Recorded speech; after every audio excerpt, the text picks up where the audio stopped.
ባት ልሁን ለልጄ ላግዘው ይፈልገኛል። እሱ ድምጽ ቢያወጣ ኑሮ አሁን በዚህ ሰዓት እኔ ቢኒን እፈልጋለሁ እናቴንም አባቴን እፈልጋለሁ ይላል።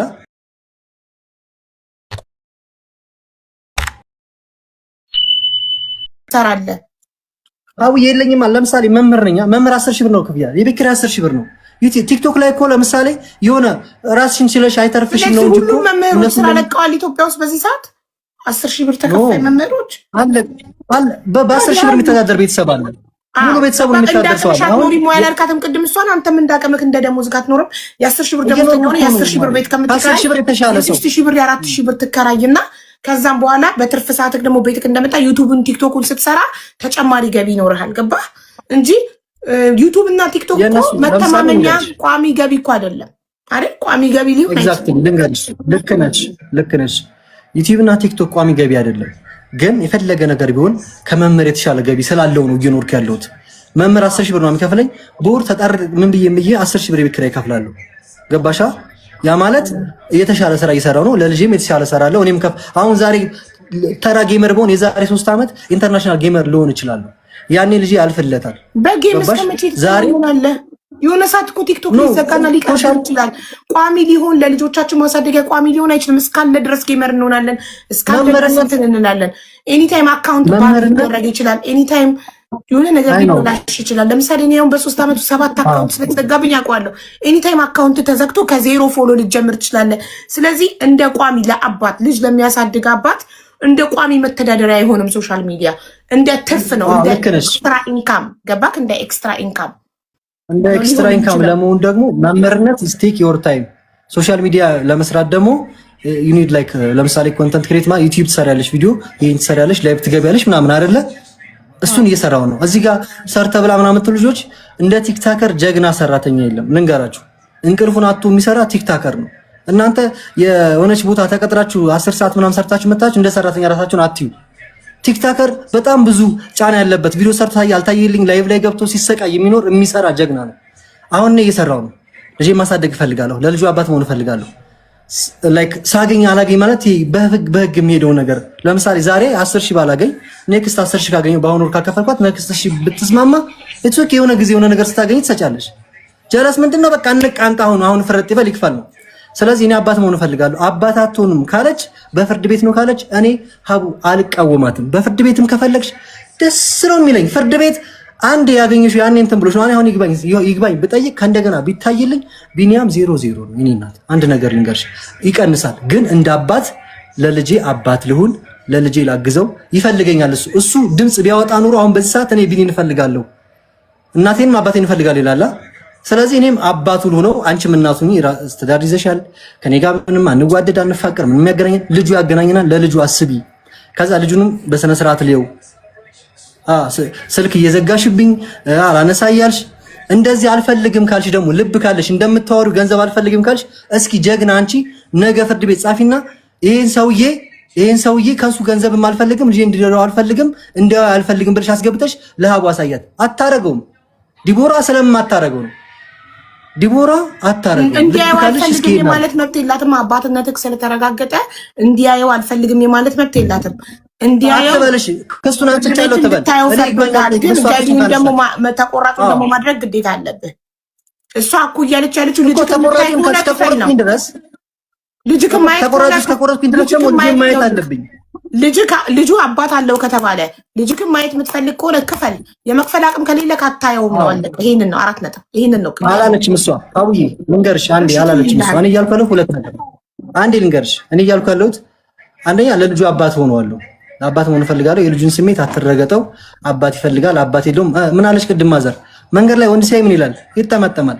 ሳይኮሎጂካል እየተጎዳ ነው። እሷ ከኔ ጋር ባላት አለመግባባት በቀል እየተበቀለች ምናምን እየመሰላል ሊሆን ይችላል። ግን ልጁን እየጎዳችሁ ነው። አንቺ መኪና ብገጅለት በሰማይ ብታበሪው እኔን አባቱን አተኪለትም። ሌላ ሰው ብታመጪለት አተኪለትም። መቼም እኔ ያላባት ስላደኩ ስለማውቀው ነው። ስለዚህ ለአባቱ ለልጅ አባት እንደሆነው ከፈቀደች ተፍቀድ። ቪዲዮ ሰርቻለሁ። አልፈልግም አላሳይም ካለችኝ ደግሞ በፍርድ ቤት እሄዳለሁ። እሷ ስለማውቃት አቅሜ እስኪወስን ድረስ በፍርድ ቤት ስራ አታብዙባቸው። ፍርድ ቤት ኦልሬዲ ፈረደ። አንተ ላይ 5000 በወር 5000 ክፈል። በሳምንት እሑድ ልጅክን ተባልክ። እሷ ደግሞ 5000 አዋጣኝም ይግባኝ እጠይቃለሁ ብላለች። 10000 ይክፈል ልጁ ለማየት በልጅ ገንዘብ ነው የምትፈልገው። ለልጅ ማን ነው የሚቀርመው? አባትነት ነው የሚቀርመው? ገንዘብ ነው የሚቀርመው? አባትነት ውስጥ ምን አለ? አባትነት ውስጥ ገንዘብ አለ፣ ፍቅር አለ፣ ሁሉም በኢኮኖሚ ትምህርት ቤት በክፍያ ነው። አስጠኛ ያስቀጥራለታለች። የትምህርት ቤት ክፍያ ትከፍላለች። ይበላል፣ ይጠጣል፣ ወተት፣ ዳይፐር እየከፈልኩ ነው። ታቡ ወጪ የሱ ወጪ ቢደመር 10,000 ብር አይሞላም። ተቀጥራ የምትሰራው ቤት ስንት ነው? 5,000 ብር ነው። ኤርፖርት ኢንተርናሽናል ኤርፖርት ተቀጥራ የምትሰራው 5,000 ብር ነው። የምንኖር በ5,000 ብር። አንድ ትልቅ ሰው 5,000 ብር እየከፈለ ቢኒያም ሙሉ ተራ ሰው 10,000 ብር ለአንድ ልጅ ይቆርጣል። የትም ሀገር አልተደረገ። ይሄ የተደረገላት በአንድ ወር 250,000 ገቢ ብዙ ገንዘብ ተተቀያየረ ነው። አሁን በፍርድ ቤት ነው ካለችም ችግር የለብኝም ነው እያልኩ ያለሁት እንጂ ትሄድ አይደለም። እሷ ስለምትሄድ ነው። አባት እንደሆነ ከፈቀደች ጥሩ፣ ካልፈቀደች ደግሞ አዎ አይምጣ ብያለሁ። መቼ ነው ያልኩት? እኔ ልጄን አሁን የማያውቀውን ካላስተማርኩት ካልደገፍኩት አባቴ ካላለኝ ልጄ ካላለኝ ፍቅር ካልሆንን በመላ አሁን መወለድ እኮ ቋንቋ ነው አይደል እንዴ? መወለድ ቋንቋ ነው። ስለዚህ ፍቅር የሚኖረን ስንግባባ ስንጫወት ሳዞረው ልጄ ስለ አባት ላይ ምናምን ነው አይደለ? ይሄንን ማድረግ ካልቻልሽ እኔ አባቴን በ15 ዓመቴ ያገኘሁት የአባትነት ስሜት የለኝም። እሱም አይደውልልኝ ምንም አላውቀውም። ይሄ ስሜት እያለው ነገ አድርጎ አባቴ ብሎ ቢመጣ አንቺ አባት ሙቷል በይው ብያታለሁ። ይሄንን ማድረግ ከቻለች ታድርገው፣ ትምረጥ። እሷ ልብ ካላት ትምረጥ። ይሄንን ማድረግ ስችል ደግሞ ፍርድ ቤቱን እኔ ክሱን አንስቻለሁ ተበል እስኪ። ጀግና ከሆነች ምን ታረ ሲቸግራት ቅንቅኗ ሲመጣ በ50 ወር መጣ ማስገቢያ አስፈጻ። ከዛስ ቢኒያም ከየትም ተበድሮ ከየትም ተቀድሮ ይከፍላል። ካልከፈለ ይታሰራል። ሁለቴ ነው ታሰረችኝ። ልብ ካላት ጀግናና ከሆነች አታሳስርም። የልጇን አባት አታሳስርም። አገኘሽ? ስለዚህ አሁን አንቺ ልብ ካለሽ ይሄንን አድርጊ። አይ ካልሽ እኔ ወንድ ነኝ፣ ነገ ልጅ ወልዳለሁኝ። እኔ ወንድ ነኝ፣ ልጅ ይኖረኛል። ለልጆች ልጅ አላጣም። ልጅሽ ግን አባት አያገኝም መቼም። ናቲ አባት አያገኝም። እኔ አባቱ እያለሁ ማንንም አባቱ አያገኝም።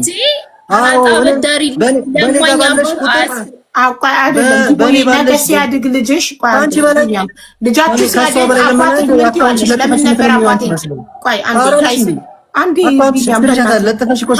ቢኒያም ፕሊዝ ከአመታት በኋላ ማለት ነው ልጃችሁ አድጎ ቢሆንልሽ እኛ ምንም ለፍተን ብናሳድጋቸው ልጆቻችን እኔ በእድሜ በጣም እበልጥሻለሁ የሶስት ልጆች እናት ነኝ። ሶስተኛው ሳይመጣ 3 ብዬ ቆጠር ያው በሉት እና አይኖ እሱ አቅም እያለው አልሰጥም ካለ በጣም የሚያናድድ ነገር ነው። እየቻለ ለልጁ ከሰሰተ በጣም ያናድዳል። ግን አንቺ ተሽለሽ ተገኝተሽ አባት ከሱ በጣም ስለምትሻይ ልጁን እንዲያይ ብትፈቅጂለትና ኮኔክሽናቸው ባይቋረጥ፣ ኮኔክሽናቸው ተቋርጦ ልጅሽ 17 20 ዓመት ከደረሰ በኋላ ቢኒያም የደረሰበትን ባታቂ ወይ ቢሞት ሳይገናኙ ጊዜ ሳያሳልፉ ቢኒያም ቢሞት ኦር ደግሞ አርጅቶ ትልቅ ከሆነ በኋላ አባቴ ማን ነው አባቴን ያሳየኝ ሲልሽ አባትክ ከሌ ነው ስትዩ እሱ ደግሞ እኔ በልጅነትክ እናትክን ለምኛት ነበር እንድታሳየኝ ፍቃደኛ አልነበረችም። ለዛ ነው እኔ እናንተ ያልተገናኘ ነው ቢል ልጅሽ አይቀየምሽም አባቱን እንዲያይ ባለመፍቀድሽ። አንደኛ ምን አለ መሰለሽ አቡ፣ ይሄ ሰው ወደ እኔ ህይወት ሲመጣ ልጁን እረዳለሁ ነው እንጂ አንቺም ትረጅኛለሽ ብሎ ቢመጣ እሺ ተዘጋጅቼ እጠብቃለሁ። አንድ እሱ ሲመጣ ልጁ የኔ ነው የኔ ከሆነ እረዳለሁ ነው ያለው አይደል? ከረዳት እሺ ይመረመራል። ከዛ ባለፈ ደግሞ አባት አላጣም ልጄ አባቴ ብሎ ያሳደገው እኔ ወልጄ አንድ ሰው እንኳን አጠገቤ ባልነበረ ሰዓት ደም በደም ሆኜ ወልጄ 15 ሰዓት ሙሉ ያለማቋረጥ ደም ሲፈሰኝ ደሜን ያጠበው የእህቴ ባል ነው። ግሪን መጥቶ ሲወለድ ገና ሲወለድ ልጁ ማለት ነው አባቴ ብሎ ያደገው ሲጀመር የሲስተርን ባል ነው። አሁንም ቢጠየቅ አባቴ የት ነው ከተባለ የሲስተርን ስም ጠርቶ እሷ ጋ ነው የሚለው። እግዚአብሔርን ነው የምልሽ። ይኸው የሰማይ የምድር ጌታ እግዚአብሔር ምስክሬ ነው። ትላንት ነው ከትላንት ወዲያ አባቴ የት አለ ሲባል አባቴ የሲስተርን ስም ጠርቶ ከሌ ጋ ነው ያለው። አባትነቱን አያውቅም። ሲጀመር ቢኒያም አባቱ መሆኑን አያውቅም። እውነታው ማለት ነው። ሲቀጥል ይሄ ሰው እረዳለሁ ብሎ ከመጣ ለምንድን ነው ዛሬ ላይ ደርሶ እኔ የለኝም ስራ ካልሰራ ሰርቼ እረዳለሁ ነው አይደል ያለው እንዴ? እሺ መጀመሪያ ያልሽው ነጥብ ዲቦዬ ልጄን እረዳለሁ ዲኤንኤ አስመርምሬ ልጄ ከሆነ እረዳለሁ ብሏል። እኔ አስመርምሬያለሁ ያው ይርዳ ብለሻል። ትክክል ነሽ አቋምሽ። ግን አንቺም ትረጅኛለሽ ብሎ ላልሽው እርጅኝ እያለሽ ነው። ከአንቺም እርዳታ እየጠየቀ ነው። የሆነ ሰዓት እንትን እያለ ነበር። ዲቦራ ገንዘብ ነው የምትፈልገው ከኔ ከፍቅረኛ ብር አስልከህ ላክልኝ የምትል የሞራል ድሽቀት ያለባት ሰው ናት። ማስረጃ ብር አስልከህ የምትል ሰው ማስረጃ ከፍቅረኛ ብር አስልከህ ላክልኝ ያለችበት ማስረጃ ያለ ማስረጃ ቢኒያም አንድ እንትን ማስረጃ አለክ? እሺ የለኝም አላልኩም። ትበልሱ አላልሽም ብለሻል። ከፍቅረኛ ብር ተቀብለክ ላክልኝ አላልኩም። ለምንድን ነው ያልኩት? ጥሩ እግዚአብሔር ያውቃል። ችግር የለውም።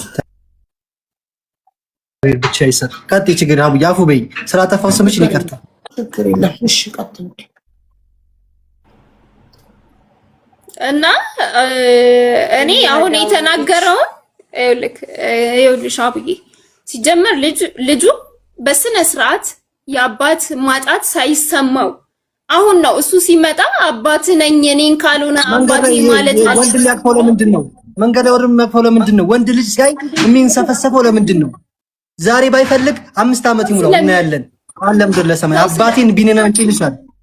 ሰው ስለሚወድ ወንድ ልጅ ብቻ ነው የሚወደው። እሺ አይ ቅድም ማዘርሽ ወንድ ልጅ ሲያይ መንገድ ላይ ይጠመጠማል ወንድ ልጅ ላይ ብሏል። እና ይሄ ነገር ሳይኮሎጂካሊ ወንድ አባት ስለሌለ ያለ አባት እያደገ እየተሰማው ነው ስላለ ቤት ውስጥ ነው የሚውለው። ትምህርት ቤት ይሄዳል። ከትምህርት ቤት ሲመለስ ቤት ነው የሚውለው። ስለዚህ ማግኘት ይፈልጋል። ብዙ ሰዎች ወጥቶ መጫወት ይፈልጋል። ሰው ሲያይ ለሱ አዲስ ነው ምናምን ነገር ህፃናት እንኳን ሲያይ ከቤታቸው አይወጣም። ኢቭን እኔ የምኖርበት ብሎክ ላይ የታመመ ሰው አንድ አያልፈውም፣ ሄዶ ነው የሚጠይቀው። እኔ እንኳን አላቃቸው ሁሉም ጋር እየሄደ አባባ ደህና ኖት እያለ የሚጠይቅ ሰው ነው። ይሄን ያህል ማለት ነው። ከዛ ባለፈ ደግሞ ወንድ ማለት ሽማግሌ